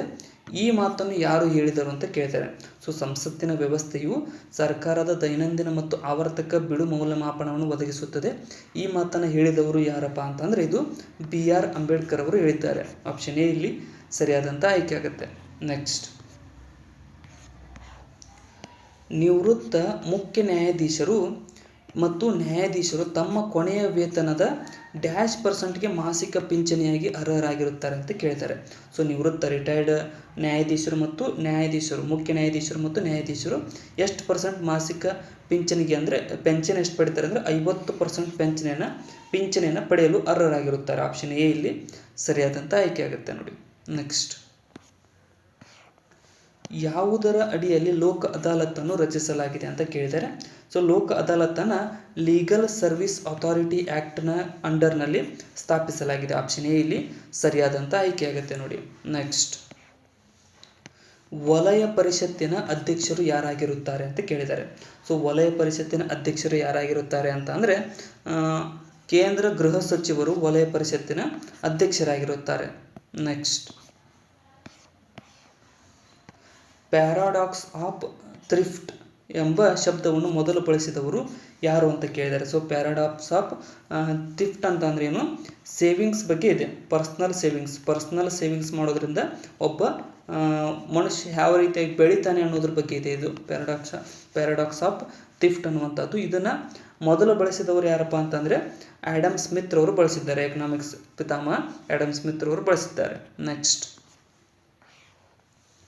ರಾಷ್ಟ್ರೀಯ ಆದಾಯವನ್ನು ಹೀಗೂ ಕರೆಯುತ್ತಾರೆ ಅಂತ ಕೇಳಿದ್ದಾರೆ. ಸೊ ನ್ಯಾಷನಲ್ ಇನ್ಕಮ್ ಅಂತ ಯಾವ ರೀತಿಯಾಗಿ ಕರೀತಾರೆ ಅಂತ ಅಂದರೆ ಇದು GNP ಅಟ್ ಫ್ಯಾಕ್ಟರ್ ಕಾಸ್ಟ್ ಅಂತ ಕೂಡ ಕರೀತಾರೆ. ಆಪ್ಷನ್ ಎ ಇಲ್ಲಿ ಸರಿಯಾದಂಥ ಆಯ್ಕೆ ಆಗುತ್ತೆ. ನೆಕ್ಸ್ಟ್, ಭಾರತದಲ್ಲಿನ ಹಿಂದೂ ಬೆಳವಣಿಗೆ ದರ ಕುರಿತು ಈ ಕೆಳಗಿನವುಗಳಲ್ಲಿ ಯಾವುದು ನಿಜ ಅಂತ ಕೇಳ್ತಾರೆ. ಸೊ ಹಿಂದೂ ಬೆಳವಣಿಗೆ ದರವನ್ನು ಕುರಿತು ಯಾವುದು ನಿಜಪ್ಪ ಅಂತಂದರೆ 1950ರಿಂದ 80ರ ಅವಧಿಯಲ್ಲಿ ಭಾರತೀಯ ಆರ್ಥಿಕತೆಯ ಕಡಿಮೆ ಬೆಳವಣಿಗೆಯನ್ನು ಬಹಿರಂಗಪಡಿಸುತ್ತದೆ ಅನ್ನೋದು ಈ ಒಂದು ಹಿಂದೂ ಬೆಳವಣಿಗೆ ದರದ ಒಂದು ನಿಜವಾಗಿದೆ, ಕುರಿತದ್ದಾಗಿದೆ. ಗಿನಿ ಗುಣಾಂಕ ಅಥವಾ ಗಿನಿ ಅನುಪಾತವು ಈ ಕೆಳಗಿನ ಯಾವ ಆರ್ಥಿಕತೆಯೊಂದಿಗೆ ಸಂಯೋಜಿಸಬಹುದು ಅಂತ ಕೇಳಿದರೆ. ಸೊ ಗಿನಿ ಗುಣಾಂಕವನ್ನು ಯಾವುದರೊಂದಿಗೆ ಅಂತ ಅಂದರೆ ಆಪ್ಷನ್ ಸಿ, ಆದಾಯದ ಅಸಮಾನತೆಯೊಂದಿಗೆ ಸಂಯೋಜಿಸಬಹುದಾಗಿದೆ. ಆಪ್ಷನ್ ಸಿ ಇಲ್ಲಿ ಸರಿಯಾದಂಥ ಆಯ್ಕೆ ಆಗುತ್ತೆ ನೋಡಿ ಸ್ನೇಹಿತರೆ. ನೆಕ್ಸ್ಟ್, ಗಿನಿ ಗುಣಾಂಕಕ್ಕೆ ಸಂಬಂಧಪಟ್ಟಿರ್ತಕ್ಕಂತೆ ಟ್ರೈಸೆಮ್ ನೋಡಿ, ತ್ರಿಸಮ್ ಅಲ್ಲ, ಟ್ರೈಸೆಮ್ನ ಮುಖ್ಯ ಉದ್ದೇಶ ಏನಾಗಿತ್ತು ಅಂತ ಕೇಳಿದ್ದಾರೆ. So spelling ನೋಡಿಕೊಡ್ರಿ. ಟ್ರೈಸೆಮ್ ಅಂತ ಅಂದ್ರೆ ಏನು, ಇದ್ರ ಫುಲ್ ಫಾರ್ಮ್ ಏನು, training to rural youth for self employment ಅನ್ನೋದು ಈ ಒಂದು ಟ್ರೈಸೆಮ್ನ ಫುಲ್ ಫಾರ್ಮ್ ಆಗಿದೆ. ಸೊ ಇದು ಇದರ ಉದ್ದೇಶ ಏನಾಗಿತ್ತಪ್ಪ ಅಂತಂದರೆ ಇದು ಆಪ್ಷನ್ ಬಿ, ಗ್ರಾಮೀಣ ಯುವಕರಿಗೆ ಸ್ವಯಂ ಉದ್ಯೋಗಾವಕಾಶಕ್ಕಾಗಿ ತರಬೇತಿಯನ್ನು ನೀಡುವುದು ಇದರ ಉದ್ದೇಶವಾಗಿತ್ತು. ಆಪ್ಷನ್ ಬಿ ಇಲ್ಲಿ ಸರಿಯಾದಂಥ ಆಯ್ಕೆ ಆಗುತ್ತೆ. ಕೆಳಗಿನ ಜೋಡಿಗಳಲ್ಲಿ ಯಾವುದು ಸರಿಯಾಗಿ ಹೊಂದಿಕೆಯಾಗಿದೆ ಅಂತ ಕೇಳ್ತಾರೆ. ಸೊ ಇಲ್ಲಿ ನೋಡಿದರೆ ಯಾವುದು ಸರಿಯಾಗಿ ಹೊಂದಿಕೆಯಾಗಿದೆ ಅಂತಂದರೆ ಮೊದಲನೇದಾಗಿ MO ಅಂತ ಅಂದರೆ ಬೇಸ್ ಮನಿ ಇದು. ಸೊ ಇದು ತಪ್ಪು, ಬೇಸ್ ಮನಿ ಆಗುತ್ತೆ MO. ಇನ್ನು M1 ಅನ್ನುವುದು ಬ್ರಾಡ್ ಮನಿ ಅಂತ ಕೊಟ್ಟಿದ್ದಾರೆ, ಇದು ಸರಿಯಾಗುತ್ತೆ, ಬ್ರಾಡ್ ಮನಿಗೆ ಸಂಬಂಧಪಟ್ಟಿದ್ದು ಸರಿಯಾಗಿದೆ. ಇನ್ನು M2 ಅನ್ನೋದು ನ್ಯಾರೋ ಮನಿ ಆಗುತ್ತೆ, ನ್ಯಾರೋ ಮನಿ. ಸೊ ಇದು ಕೂಡ ತಪ್ಪಾಗುತ್ತೆ. ಇನ್ನು ಆಪ್ಷನ್ ಬಿ ಇಲ್ಲಿ ಸರಿಯಾದಂಥ ಆಯ್ಕೆ ಆಗುತ್ತೆ ನೋಡಿ. ನೆಕ್ಸ್ಟ್, ಎಕನಾಮಿಕ್ಸ್ ಟರ್ಮ್ಸ್ಗಳನ್ನ ನೀವು ಇಂಗ್ಲೀಷ್ನಲ್ಲಿ ಓದೋದು ತುಂಬ ಯೂಸ್ಫುಲ್ ಆಗುತ್ತೆ ಸ್ನೇಹಿತರೆ. Next, reserve bank of India RBI ತನ್ನ ಕ್ರೆಡಿಟ್ ನೀತಿ ಅಡಿಯಲ್ಲಿ ಈ ಕೆಳಗಿನವುಗಳಲ್ಲಿ ಯಾವ ಯಾಂತ್ರಿಕ ವ್ಯವಸ್ಥೆಯನ್ನು ಮೂಲಕ ರಾಜ್ಯಗಳಿಗೆ ಬ್ಯಾಂಕಿಂಗ್ ಮಾಡುವ ಮೂಲಕ ಅವರ ರಸೀದಿಗಳು ಮತ್ತು ಪಾವತಿಗಳ ನಗದು ಹರಿವಿನಲ್ಲಿ ತಾತ್ಕಾಲಿಕ ಅಸಂಗತತೆಯನ್ನು ನಿವಾರಿಸಲು ಸಹಾಯ ಮಾಡುತ್ತದೆ ಅಂತ ಕೇಳ್ತಾರೆ. ಸೊ ಪ್ರಶ್ನೆ ಅರ್ಥ ಆಗಿಲ್ಲ ಅಂದರೆ ಇನ್ನೊಂದ್ಸಲ ಓದ್ಕೊಂಡು ಪಾಸ್ ಮಾಡ್ಕೊಂಡು ಓದ್ಕೊಂಡು ಮುಂದೆ ಹೋಗಿ ಸ್ನೇಹಿತರೆ, ತುಂಬ ಇಂಪಾರ್ಟೆಂಟ್ ಆಗಿರ್ತವೆ. ಸೊ ಇಲ್ಲಿ ಸರಿಯಾಗಿರ್ತಕ್ಕಂಥದ್ದು ವೇಜ್ ಆ್ಯಂಡ್ ಮೀನ್ಸ್ ಅಡ್ವಾನ್ಸಸ್ಗೆ ಸಂಬಂಧಪಟ್ಟಿದ್ದಾಗಿದೆ. ಸೊ ಇದಕ್ಕೆ ಸಹಾಯ ಮಾಡುತ್ತೆ. ಆಪ್ಷನ್ ಡಿ ಇಲ್ಲಿ ಸರಿಯಾದಂಥ ಆಯ್ಕೆ ಆಗುತ್ತೆ ನೋಡಿ. ವೇಜ್ ಆ್ಯಂಡ್ ಮೀನ್ಸ್ ದಿನ ಖರ್ಚು. ಗಿಲ್ಟ್ ಎಡ್ಜ್ ಎಂದರೆ ಏನು ಅಂತ ಕೇಳ್ತಾರೆ. ಸೊ ನೋಡ್ರಿ, ಗಿಲ್ಟ್ ಎಡ್ಜ್ ಅಂತಂದ್ರೇನು, ಸರ್ಕಾರಿ ಭದ್ರತೆಗಳ ಮಾರುಕಟ್ಟೆಗೆ ಗಿಲ್ಟ್ ಎಡ್ಜ್ ಅಸೆಟ್ಸ್ ಅಂತ ಕರೀತಾರೆ. So guilt edge assets option B ಇಲ್ಲಿ ಸರಿಯಾಗುತ್ತೆ. ಸರ್ಕಾರಿ ಭದ್ರತೆಗಳ ಮಾರುಕಟ್ಟೆ. ಭಾರತೀಯ ಆರ್ಥಿಕತೆಗೆ ಸಂಬಂಧಿಸಿದಂತೆ ಈ ಕೆಳಗಿನ ಹೇಳಿಕೆಗಳನ್ನು ಪರಿಗಣಿಸಿ. ಸೊ ಭಾರತೀಯ ಆರ್ಥಿಕತೆಗೆ ಸಂಬಂಧಪಟ್ಟಿರ್ತಕ್ಕಂತೆ ಮೊದಲನೇದೇನು ಹೇಳುತ್ತೆ, ಲೀಡ್ ಬ್ಯಾಂಕ್ ಯೋಜನೆಯು 1980ರ ಅಂತ್ಯದ ವೇಳೆಗೆ ಪ್ರಾರಂಭವಾಯಿತು. ಇದು ತಪ್ಪು. ಯಾಕಪ್ಪ ಅಂತಂದರೆ ಈ ಲೀಡ್ ಬ್ಯಾಂಕ್ 1970ರ ಅಂತ್ಯ ಅಂದರೆ 60ರ ಅಂತ್ಯ ಅಂದರೆ 69ರಲ್ಲಿ ಇದನ್ನು ಸ್ಥಾಪಿಸಲಾಗಿದೆ. ಸೊ ಅದಕ್ಕೋಸ್ಕರ ಒಂದೇ ತಪ್ಪಾಗುತ್ತೆ. ಇನ್ನು ಲೀಡ್ ಬ್ಯಾಂಕ್ ಯೋಜನೆಯು ದೇಶದಲ್ಲಿ ಪ್ರಾದೇಶಿಕ ಸಮತೋಲನ ಅಭಿವೃದ್ಧಿಯನ್ನು ತರುವ ಗುರಿಯನ್ನು ಹೊಂದಿದೆ. ಮೇಲೆ ನೀಡಿರುವ ಹೇಳಿಕೆಗಳಲ್ಲಿ ಯಾವುದು ಸರಿ ಅಂತ ಕೇಳಿದರೆ, ಸೊ ಎರಡನೇದು ಮಾತ್ರ ಸರಿಯಾಗುತ್ತೆ. ಏನಂದರೆ ಪ್ರಾದೇಶಿಕ ಸಮತೋಲನ ಅಭಿವೃದ್ಧಿಯನ್ನು ತರುವ ಗುರಿಯನ್ನು ಈ ಒಂದು ಲೀಡ್ ಬ್ಯಾಂಕ್ ಹೊಂದಿರತಕ್ಕಂಥದ್ದು. ಸೊ ಎರಡು ಮಾತ್ರ ಇಲ್ಲಿ ಸರಿಯಾದಂಥ ಆಯ್ಕೆ ಆಗುತ್ತೆ ನೋಡಿ. ನೆಕ್ಸ್ಟ್, ಭಾರತದಲ್ಲಿ ಬಜೆಟ್ ಕೊರತೆಯನ್ನು ಪೂರೈಸುವ ತಾತ್ಕಾಲಿಕ ಖಜಾನೆ ಬಿಲ್ ವ್ಯವಸ್ಥೆಯನ್ನು ಯಾವಾಗ ರದ್ದುಗೊಳಿಸಲಾಗಿದೆ ಅಂತ ಕೇಳಿದ್ದಾರೆ. ಸೊ ನಮ್ಮ ದೇಶದಲ್ಲಿ ಬಜೆಟ್ ಕೊರತೆಯನ್ನು ಪೂರೈಸ್ತಕ್ಕಂಥ ತಾತ್ಕಾಲಿಕ ಖಜಾನೆ ಬಿಲ್ ವ್ಯವಸ್ಥೆಯನ್ನು ಯಾವಾಗ ರದ್ದುಗೊಳಿಸಲಾಗಿದೆ ಅಂತ ಅಂದರೆ 31ನೇ ಮಾರ್ಚ್ 1997ರಲ್ಲಿ ರದ್ದುಗೊಳಿಸಲಾಗಿದೆ. ಆಪ್ಷನ್ ಡಿ ಇಲ್ಲಿ ಸರಿಯಾಗುತ್ತೆ ನೋಡಿ. ನೆಕ್ಸ್ಟ್, ಕೆಳಗಿನವುಗಳಲ್ಲಿ ಯಾವುದು ಮರ್ಕೋಸರ್ ಅಥವಾ ದಕ್ಷಿಣ ಸಾಮಾನ್ಯ ಮಾರುಕಟ್ಟೆ ಸದಸ್ಯರಲ್ಲ ಅಂತ ಕೇಳ್ತಾರೆ. ಸೊ ಮರ್ಕೋಸರ್ ಅಂತ ಅಂದ್ರೇನು, ಇದು ಒಂದು ಸ್ಪ್ಯಾನಿಷ್ ವರ್ಡ್ ಸ್ನೇಹಿತರೆ. ಮರ್ಕೋಸರ್ ಅನ್ನುವಂಥದ್ದು ಏನಪ್ಪ ಅಂತಂದರೆ ಫಾರ್ ಸದರ್ನ್ ಕಾಮನ್ ಮಾರ್ಕೆಟ್ ಅನ್ನೋದಾಗುತ್ತೆ ಇಂಗ್ಲೀಷ್ನಲ್ಲಿ. ಸೊ ಅದರ ಅರ್ಥ, ಸೊ ಇಲ್ಲಿ ನೋಡಿ, ಚೀಲಿ ದೇಶದ ಒಂದು ಇದರ ಸದಸ್ಯತ್ವ ಅಲ್ಲ. ಸೊ ಅರ್ಜೆಂಟೀನಾ ಹೌದು, ಪರಾಗ್ವೆ ಹೌದು, ಉರುಗ್ವೆ ಕೂಡ ಹೌದು. ಚೀಲಿ ಇದರ ಸದಸ್ಯತ್ವವನ್ನು ಪಡೆದಿಲ್ಲ. ನೆಕ್ಸ್ಟ್, ಕೆಳಗಿನ ಜೋಡಿಗಳಲ್ಲಿ ಯಾವುದು ಸರಿಯಾಗಿ ಹೊಂದಾಣಿಕೆ ಆಗುವುದಿಲ್ಲ ಅಂತ ಕೇಳಿದ್ದಾರೆ. ಸೊ ಪರಿಕಲ್ಪನೆ ಮತ್ತು ಸಂಸ್ಥೆಗಳನ್ನು ಕೊಟ್ಟಿದ್ದಾರೆ. ಸೊ ಇಲ್ಲಿ ನೋಡೋದಾದರೆ ಮೊದಲನೇದು gender development index UNDP produce ಮಾಡುತ್ತೆ. ಯುನೈಟೆಡ್ ನೇಷನ್ ಡೆವಲಪ್ಮೆಂಟ್ ಪ್ರೋಗ್ರಾಮ್ ಸರಿಯಾಗಿದೆ. ಇನ್ನು ಈಸ್ ಆಫ್ ಡೂಯಿಂಗ್ ಬಿಸ್ನೆಸ್ ಇದನ್ನು ವರ್ಲ್ಡ್ ಬ್ಯಾಂಕ್ ವರದಿ ರೆಕಾರ್ಡ್ ಮಾಡುತ್ತೆ. ಸೊ ಎರಡನೇದು ಕೂಡ ಸರಿಯಾಗಿದೆ. ಇನ್ಕ್ಲೂಷನ್ ಇಂಡೆಕ್ಸ್ ಫಾರಮ್ ಇದನ್ನು ವರ್ಲ್ಡ್ ಎಕನಾಮಿಕ್ ಫಾರಮ್ ಇದು ಮಾಡುತ್ತೆ. ಸೊ ಇದು ಕೂಡ ಸರಿಯಾಗಿದೆ. ಇನ್ನು ವರ್ಲ್ಡ್ ಹಂಗರ್ ಇಂಡೆಕ್ಸನ್ನು UN ವತಿಯಿಂದ ಇದು ಆಗಂಗಿಲ್ಲ. ಸೊ ಇದು ತಪ್ಪು. ಸೊ ಇದು ಡಿನೇ ಆನ್ಸರ್ ಆಗುತ್ತೆ. ಯಾಕಪ್ಪ ಅಂತಂದರೆ ಇದನ್ನು ಮಾಡ್ತಕ್ಕಂಥದ್ದು ಒಂದು ಸಂಸ್ಥೆ ಇದೆ, concern world wide and wealth hunger life ಅನ್ನುವಂಥ ಸಂಸ್ಥೆ ಇದನ್ನು ಅಭಿವೃದ್ಧಿಪಡಿಸುತ್ತೆ ಅಥವಾ ಬಿಡುಗಡೆ ಮಾಡುತ್ತೆ. ಸೊ ಅದಕ್ಕೋಸ್ಕರನೇ ಡಿ ಇಲ್ಲಿ ಸರಿಯಾದಂಥ ಆಯ್ಕೆ ಆಗುತ್ತೆ. ನೆಕ್ಸ್ಟ್, ಮ್ಯಾಕ್ಸ್ವೆಲ್ ಈ ಕೆಳಗಿನ ಯಾವುದರ ಘಟಕವಾಗಿದೆ ಅಂತ ಕೇಳಿದ್ರೆ ನೋಡ್ರಿ, ಮ್ಯಾಕ್ಸ್ವೆಲ್ ಅಂತ ಪ್ಲೇಯರ್ ಮ್ಯಾಕ್ಸ್ವೆಲ್ ಅಲ್ಲ, ಇದು MX ಅಂತ ಕೂಡ ನೋಡ್ತಾರೆ. So MAX Maxwell. ಸೊ ಇದು ನೋಡ್ರಿ ಯಾವುದರ ಪರಿಮಾಣ ಅಂತ ಕೇಳಿದ್ದಾರೆ, ಯಾವುದರ ಘಟಕ ಅಂತ. ಸೊ ಯಾವುದರದಪ್ಪ ಅಂತಂದ್ರೆ ಇದು ಮ್ಯಾಗ್ನೆಟಿಕ್ ಪ್ಲಕ್ಸ್ ಅಂತ ಕರಿತೀವಿ. FX ಮ್ಯಾಗ್ನೆಟಿಕ್ ಪ್ಲಕ್ಸ್ದ ಒಂದು ಪರಿಮಾಣವಾಗಿದೆ ಇದು. ನೆಕ್ಸ್ಟ್, ಯಾವುದರ ಕಾರಣದಿಂದ ಆಳ ಸಮುದ್ರದ ಧುಮುಕುವವರು ಡೈವಿಂಗ್ ಸಮಯದಲ್ಲಿ ಅವನ ಇಯರ್ ಡ್ರಮ್ ಅನ್ನು ನೋಯಿಸಬಹುದು ಅಂತ ಕೇಳ್ತಾರೆ. ಅಂದರೆ ನೀವು ಆಳದಲ್ಲಿ ಹೋದಾಗ ಅಥವಾ ನೀರಿನಲ್ಲಿ ಆಳಕ್ಕೆ ಹೋದಂತೆ ಅವನು ಇಯರ್ ಡ್ರಮ್ ಅಂದರೆ ಕಿವಿಯಲ್ಲಿರ್ತಕ್ಕಂಥ ಒಂದು ಇದು ನೋಯಿಸುತ್ತೆ. ಸೊ ಅದಕ್ಕೆ ಏನಪ್ಪ ಕಾರಣ ಅಂತಂದರೆ ಸಮುದ್ರಕ್ಕೆ ಆಳ ಹೋದಂತೆ ನೀರಿನ ಒತ್ತಡ ಜಾಸ್ತಿ ಆಗ್ತಾ ಹೋಗುತ್ತೆ. ಸೊ ಅದಕ್ಕೋಸ್ಕರನೇ ಕಿವಿ ನೋಯುತ್ತೆ. ಆಪ್ಷನ್ ಸಿ ಇಲ್ಲಿ ಸರಿಯಾದಂಥ ಆಯ್ಕೆ ಆಗುತ್ತೆ. ನೆಕ್ಸ್ಟ್, ನಮ್ಮ ಪದರ ಇದಿರುತ್ತೆ, ತೆಳವಾಗಿರುತ್ತೆ. ಸೊ ಅದಕ್ಕೋಸ್ಕರ ಪ್ರೆಷರ್ನ ತಡೆಯೋಕ್ಕಾಗಂಗಿಲ್ಲ. ಇನ್ನು ಬಾವಲಿಗಳು ತಮ್ಮ ಹಾದಿಯಲ್ಲಿನ ಅಡೆತಡೆಗಳನ್ನು ಗುರುತಿಸಲು ಯಾವ ತರಂಗಗಳನ್ನು ಬಳಸುತ್ತವೆ ಅಂತ ಕೇಳಿದರೆ, ಸೊ ಬಾವಲಿಗೆ ಕಣ್ಣು ಕಾಣಲ್ಲ. ಸೊ ಅವು ಯಾವ ಇನ್ಫ್ರಾಸೋನಿಕ್ ತರಂಗಗಳ ಮೂಲಕ ಅವು ಅಡ್ಡಾಡ್ತವೆ. ಅಂದರೆ ಇನ್ಫ್ರಾಸೋನಿಕ್ ತರಂಗಗಳ ಮೂಲಕ ಅವು ಹಾರಾಡ್ತಿರ್ತವೆ. ಸೊ ಮುಂದೆ ಅಬ್ಜೆಕ್ಟ್ ಎಷ್ಟು ಹೆಂಗೈತೆ ಅನ್ನೋದನ್ನು ಅವು ಕಂಡು ಹಿಡ್ಕೊಂಡು ಹೋಗ್ತವೆ. ನೆಕ್ಸ್ಟ್, ವೆಂಚುರಿ ಮೀಟರ್ನ ಕೆಲಸವು ಯಾವ ನಿಯಮ ಆಧರಿಸಿದೆ ಅಂತ ಕೇಳಿದ್ದಾರೆ. ಸೊ ವೆಂಚುರಿ ಮೀಟರ್ನ ಕೆಲಸ ಏನಪ್ಪ ಅಂತಂದರೆ ಬರ್ನೌಲಿಯ ಪ್ರಮೇಯವನ್ನು ಆಧರಿಸಿದೆ. ಬರ್ನೌಲಿ ಪ್ರಿನ್ಸಿಪಲ್, ಲಿಕ್ವಿಡ್ ಪ್ರಿನ್ಸಿಪಲ್ ನಿಮಗೆಲ್ಲರಿಗೂ ಗೊತ್ತೇ ಇದೆ ಅನ್ಕೊತೀನಿ. ಸೈನ್ಸ್ ಕ್ವಶನ್ಗಳು ಡಿಸ್ಕಸ್ ಮಾಡ್ತಾ ಇದ್ದೀನಲ್ಲ ಅದರಲ್ಲಿ ಕೂಡ ಹೇಳಿದ್ದೀನಿ. ಸೊ ಆಪ್ಷನ್ ಸಿ ಇಲ್ಲಿ ಸರಿಯಾದಂಥ ಆಯ್ಕೆ ಆಗುತ್ತೆ ನೋಡಿ. ನೆಕ್ಸ್ಟ್, ಕೆಳಗಿನವುಗಳಲ್ಲಿ ಯಾವುದನ್ನು ಗಾಜಿನಿಂದ ಹಸಿರು ಬಣ್ಣವನ್ನು ತೆಗೆದುಹಾಕಲು ಬಳಸಲಾಗುತ್ತದೆ ಅಂತ ಕೇಳಿದ್ದಾರೆ. ಸೊ ಯಾವುದೇ ಒಂದು ಗಾಜಿನಿಂದ ಈ ಒಂದು ಗ್ರೀನ್ ಕಲರನ್ನು ತೆಗೆದುಹಾಕೋದಕ್ಕೆ ಬಳಸ್ತಕ್ಕಂಥದ್ದು ಯಾವುದಪ್ಪ ಅಂತಂದರೆ ಇಲ್ಲಿ ಮ್ಯಾಂಗನೀಸ್ ಆಕ್ಸೈಡ್ ಅಂತ ಮ್ಯಾಂಗನೀಸ್ ಡೈಆಕ್ಸೈಡನ್ನು ಬಳಸಲಾಗುತ್ತದೆ. ಆಪ್ಷನ್ ಡಿ ಇಲ್ಲಿ ಸರಿಯಾದಂಥ ಆಯ್ಕೆ ಆಗುತ್ತೆ. ನಮ್ಮ ಸ್ವಾತಂತ್ರ್ಯದ ಹೋರಾಟದಲ್ಲಿ ಯಾವ ರಾಸಾಯನಿಕವು ಪ್ರಮುಖ ಸಂಕೇತವಾಗಿತ್ತು ಅಂತ ಕೇಳಿದ್ದಾರೆ. ನೋಡ್ರಿ ಯಾವ ಟೈಪ್ ಕೇಳಿದ್ದಾರೆ. ನಮ್ಮ ಸ್ವಾತಂತ್ರ್ಯ ಹೋರಾಟದಲ್ಲಿ ಮೇನ್ ಬಳಸಿರ್ತಕ್ಕಂಥದ್ದು ಉಪ್ಪಿಗೆ ಇಂಗ್ಲೀಷ್ ಇದು ಏನು ರಾಸಾಯನಿಕ ಸೂತ್ರ ಏನು ಸೋಡಿಯಂ ಕ್ಲೋರೈಡ್ ಅಂತ ಕರಿತೀವಿ, NaCl. ಸೊ ಇಲ್ಲಿ ಆಪ್ಷನ್ ಡಿ ಸರಿಯಾದಂಥ ಆಯ್ಕೆ ಆಗುತ್ತೆ. ಸೋಡಿಯಂ ಕ್ಲೋರೈಡ್ ಅಂತ ಕರೀತಾರೆ. ನೆಕ್ಸ್ಟ್, ಉಪ್ಪಿನ ಸತ್ಯಾಗ್ರಹ ನಡೀತಲ್ಲ ಅದಕ್ಕೆ. ಎಮಲ್ಷನ್ ಒಂದು ಕೊಲೈಡ್ ಆಗಿದೆ ಅಂತ ಕೇಳಿದರೆ. ಸೊ ಎಮಲ್ಷನ್ ಯಾವ ಕೊಲೈಡ್ ಅಂತಂದರೆ ಕೂಡಿರುವುದು, ಯಾವುದರಿಂದ ಕೂಡಲ್ಪಟ್ಟಿದೆ ಅಂತ ಕೇಳಿದರೆ. ಕೂಡಿರುವುದು ಇದು ಕೊಲೈಡ್ ಅಂತ ಅಂದರೆ. ಸೊ ಎಮಲ್ಷನ್ ಅನ್ನುವಂಥದ್ದು ಏನಪ್ಪ ಅಂದರೆ ನೀವು ನೋಡಿರ್ಬೋದು ಹಾಲಿನಲ್ಲಿ ಕೂಡ ಎಮಲ್ಷನ್ ಆಗುತ್ತೆ. ಸೊ ಇದು ಏನಪ್ಪ ಅಂದರೆ ಆಪ್ಷನ್ ಬಿ, ದ್ರವದಲ್ಲಿ ದ್ರವ ಕೂಡಿದಾಗ ಎಮಲ್ಷನ್ ಆಗುತ್ತೆ.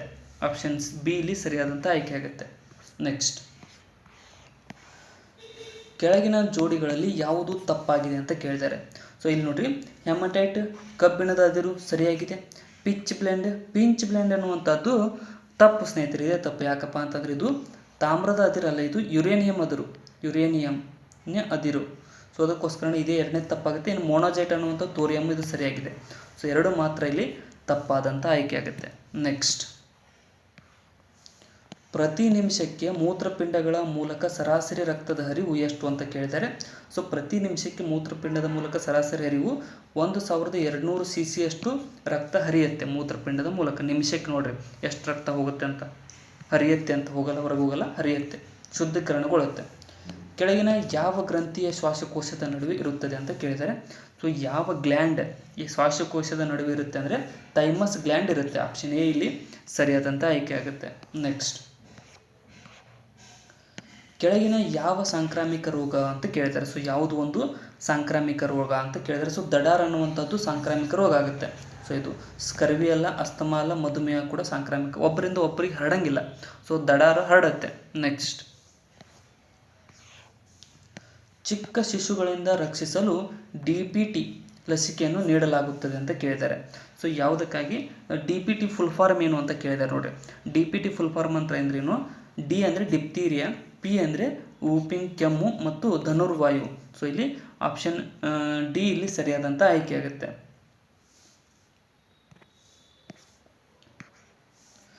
GSLV ತನ್ನ ಕಾರ್ಯಾಚರಣೆಗಳಲ್ಲಿ ಯಾವ ರೀತಿಯ ಇಂಧನವನ್ನು ಬಳಸುತ್ತದೆ ಅಂತ ಕೇಳಿದರೆ. ಸೊ ನೋಡ್ರಿ, ಜಿಯೋ ಸ್ಯಾಟಲೈಟ್ ಲಾಂಚಿಂಗ್ ವೆಹಿಕಲ್ ಅಂತ ಕರಿತೀವಿ. ಸೊ ಅದು ಯಾವ ಒಂದು ಇಂಧನವನ್ನು ಬಳಸುತ್ತೆ ಅಂತ ಅಂದರೆ ರಾಕೆಟ್ನಲ್ಲಿ ಬಳಸ್ತಕ್ಕಂಥ ಇಂಜನ. ಸೊ ಯಾವುದಪ್ಪ ಅಂತಂದರೆ ಇದು ಮೊದಲ ಹಂತದಲ್ಲಿ ಘನ ಇರುತ್ತೆ, ಎರಡನೇ ಹಂತದಲ್ಲಿ ದ್ರವ ಇರುತ್ತೆ. ಮೊದಲ ಹಂತದಲ್ಲಿ ಘನ, ಎರಡನೇ ಹಂತದಲ್ಲಿ ದ್ರವ ರೂಪದ ಅನಿಲವನ್ನು ಬಳಸುತ್ತೆ. ನೆಕ್ಸ್ಟ್,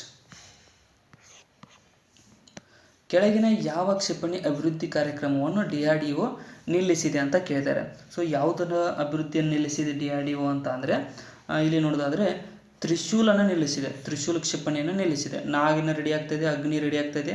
ಸೊ ತ್ರಿಶೂಲ್ ಅನ್ನುವುದು ಇಲ್ಲ, ರೆಡಿ ಆಗ್ತಾ ಇಲ್ಲ. ಆಪ್ಷನ್ ಬಿ ಇಲ್ಲಿ ಸರಿಯಾಗುತ್ತೆ. ಡಿಫೆನ್ಸ್ ರಿಸರ್ಚ್ ಡೆವಲಪ್ಮೆಂಟ್ ಆರ್ಗನೈಸೇಷನ್ ಸಂಸ್ಥೆ ವತಿಯಿಂದ. ಇನ್ನು ಕೆಳಗಿನ ಹೇಳಿಕೆಗಳನ್ನು ಪರಿಗಣಿಸಿ ಮೊದಲನೇ ಹೇಳಿಕೆ ಏನು ಹೇಳುತ್ತೆ. ಸೊ ಸಬ್ ಸಾನಿಕ್ ಕ್ರೂಸ್ ಕ್ಷಿಪಣಿಯ ವೇಗವು ಶಬ್ದದ ವೇಗಕ್ಕಿಂತ ಹೆಚ್ಚು ಅಂತ ಕೊಟ್ಟಿದ್ದಾರೆ. ತಪ್ಪು. ಸಬ್ ಸಾನಿಕ್ ಕ್ರೂಸ್ ಕ್ಷಿಪಣಿ ವೇಗ ಶಬ್ದದ ವೇಗಕ್ಕಿಂತ ಏನು ಸ್ಪೀಡ್ ಇಲ್ಲ. ಸೊ ಶಬ್ದಕ್ಕೆ ಸಮನಾಗಿದೆ. ಸೊ ಇನ್ನು ಸೂಪರ್ ಸಾನಿಕ್ ಕ್ರೂಸ್ 2 ಮತ್ತು 3 ಮ್ಯಾಕ್ ನಡುವಿನ ವೇಗವನ್ನು ಹೊಂದಿದೆ. ಸರಿಯಾಗಿದೆ. ಸೊ ಎರಡನೇದು ಸರಿಯಾಗುತ್ತೆ. ಇನ್ನು ಅದನ್ನು ಉಪಕಕ್ಷೆಯ ಬ್ಯಾಲಿಸ್ಟಿಕ್ ಪಥದಲ್ಲಿ ಉಡಾವಣೆ ಮಾಡಿದಾಗ ಆ ಕ್ಷಿಪಣಿಯನ್ನು ಬ್ಯಾಲಿಸ್ಟಿಕ್ ಕ್ಷಿಪಣಿ ಎಂದು ಕೂಡ ಕರೆಯಲಾಗುತ್ತದೆ ಎಂದು ಕೊಟ್ಟಿದ್ದಾರೆ. ಸೊ ಇದು ಕೂಡ ಸರಿಯಾಗುತ್ತೆ. 2 ಮತ್ತು 3 ಮಾತ್ರ ಇಲ್ಲಿ ಸರಿಯಾಗ್ತವೆ. ಆಪ್ಷನ್ ಬಿ ಸರಿಯಾದಂಥ ಆಯ್ಕೆ ಆಗುತ್ತೆ ನೋಡಿ. ನೆಕ್ಸ್ಟ್, 2025ರ ಕ್ಯಾಲೆಂಡರ್ ಯಾವ ವರ್ಷದ ಕ್ಯಾಲೆಂಡರ್ ಒಂದೇ ಆಗಿರುತ್ತದೆ ಅಂತ ಕೇಳಿದ್ದಾರೆ. ಸೊ ಯಾವ್ದಾವುದಪ್ಪ ಅಂತಂದರೆ 2033 ಮತ್ತು 2025 ಎರಡು ಒಂದೇ ಕ್ಯಾಲೆಂಡರ್ ಆಗಿರುತ್ತವೆ. ಆಪ್ಷನ್ ಡಿ ಇಲ್ಲಿ ಸರಿಯಾದಂಥ ಆಯ್ಕೆ ಆಗುತ್ತೆ. ನೆಕ್ಸ್ಟ್,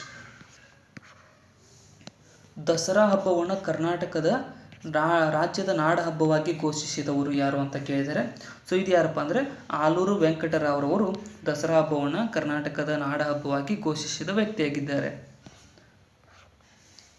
ಕರ್ನಾಟಕದಲ್ಲಿ ಭೂಸಾ ಕೋಲಾಹಲವನ್ನು ಅಂದರೆ ಭೂಸಾ ಅಪ್ರೋರ್ ಹುಟ್ಟು ಹಾಕಿದವರು ಯಾರು ಅಂತ ಕೇಳಿದ್ದಾರೆ.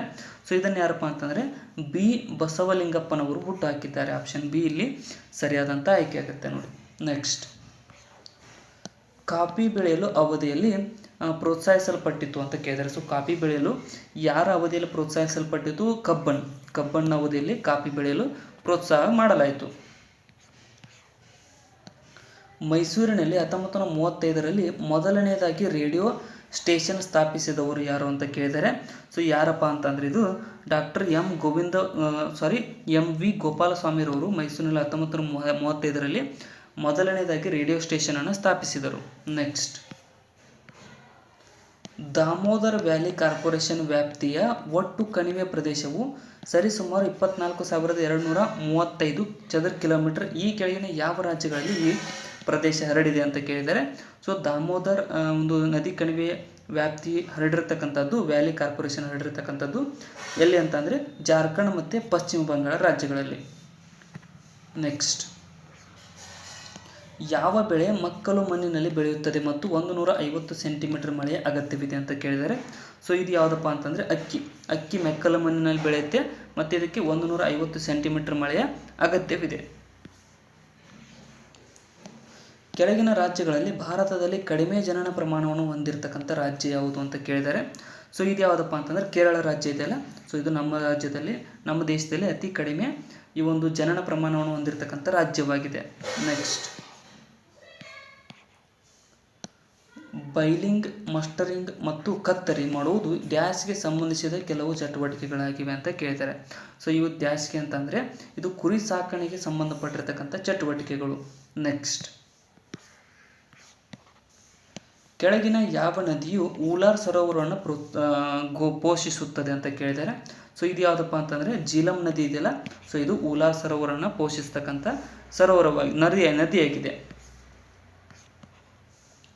ಕರ್ನಾಟಕವು ಎಷ್ಟು ರಾಜ್ಯಗಳ ಜೊತೆ ಗಡಿಯನ್ನು ಹಂಚಿಕೊಂಡಿದೆ ಅಂತ ಕೇಳಿದರೆ, ಸೊ 1 ಮಹಾರಾಷ್ಟ್ರ, 2 ಆಂಧ್ರ ಪ್ರದೇಶ, 3 ತೆಲಂಗಾಣ, 4 ತಮಿಳುನಾಡು, ಇನ್ನು ಕೇರಳ, ಗೋವಾ ಅಂದರೆ 6 ರಾಜ್ಯಗಳ ಜೊತೆಗೆ ನಮ್ಮ ಕರ್ನಾಟಕ ಗಡಿಯನ್ನು ಹಂಚಿಕೊಂಡಿದೆ. ನೆಕ್ಸ್ಟ್, ಕಾವೇರಿ ನದಿಗೆ ಅಡ್ಡಲಾಗಿ ಪ್ರಸ್ತಾಪಿತ ಮೇಕೆದಾಟು ಯೋಜನೆ ಯಾವ ಜಿಲ್ಲೆಯಲ್ಲಿದೆ ಅಂತ ಕೇಳಿದ್ದಾರೆ. ಸೊ ಇದು ಕಂಡು ಬರ್ತಕ್ಕಂಥದ್ದು ರಾಮನಗರ ಜಿಲ್ಲೆಯಲ್ಲಿ. ಆಪ್ಷನ್ ಸಿ ಸರಿಯಾಗುತ್ತೆ ನೋಡಿ. ನೆಕ್ಸ್ಟ್, ಕುಡಿತಿನಿ ಉಷ್ಣ ಸ್ಥಾವರ ಇರುವುದು ಎಲ್ಲಿ ಅಂತ ಕೇಳಿದ್ದಾರೆ. ಸೊ ಇದು ಎಲ್ಲಿಯಪ್ಪ ಅಂತಂದರೆ ಆಪ್ಷನ್ ಬಿ ಬಳ್ಳಾರಿಯಲ್ಲಿ ಕಂಡುಬರುತ್ತೆ, ಉಷ್ಣ ಸ್ಥಾವರ ಕಂಡುಬರ್ತಕ್ಕಂಥದ್ದು. ನೆಕ್ಸ್ಟ್, ಕೆಳಗಿನವುಗಳಲ್ಲಿ ಮಲೆನಾಡಿನ ಜಿಲ್ಲೆಗಳನ್ನು ಗುರುತಿಸಿರಿ ಅಂತ ಕೇಳಿದ್ದಾರೆ. ಸೊ ಇಲ್ಲಿ ನೋಡೋದಾದರೆ ಮಲೆನಾಡಿನ ಜಿಲ್ಲೆಗಳ ಗುರುತಿಸಿ ಮತ್ತು ಇದರ ಉಪನದಿಯಾಗಿದೆ ಅಂತ ಕೇಳಿದ್ದಾರೆ. ಮೇಲಿನ ಹೇಳಿಕೆಗಳನ್ನು ಸಂಬಂಧಿಸಿದೆ. ಇದು ಜಿಲ್ಲೆಗಳನ್ನು ಗುರುತಿಸಿ. ಕ್ವಶನ್ ಏನೋ ರಾಂಗ್ ಇದ್ದಂಗಿದೆ. ಇದು ಒಂದು ನದಿ ಬಗ್ಗೆ ಕೇಳಿದ್ದಾರೆ. ಸೊ ಇದು ದಕ್ಷಿಣ ಭಾರತದ 2ನೇ ಮುಖ್ಯ ನದಿಯಾಗಿದೆ. ಇದು ಮಹಾಬಲೇಶ್ವರದಲ್ಲಿ ಉಗಮಗೊಳ್ಳುವುದು. ಈ ಕೃಷ್ಣಾ ನದಿ ಇದು. Option B ಸರಿಯಾಗುತ್ತೆ.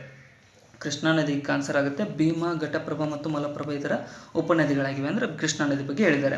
ಸೊ ಇಲ್ಲಿಗೆ ಒಂದು ನಮ್ಮ ಮಾಡೆಲ್ ಕ್ವಶನ್ ಪೇಪರ್ ಡಿಸ್ಕಷನ್ ಮುಕ್ತಾಯಗೊಂಡಿದೆ.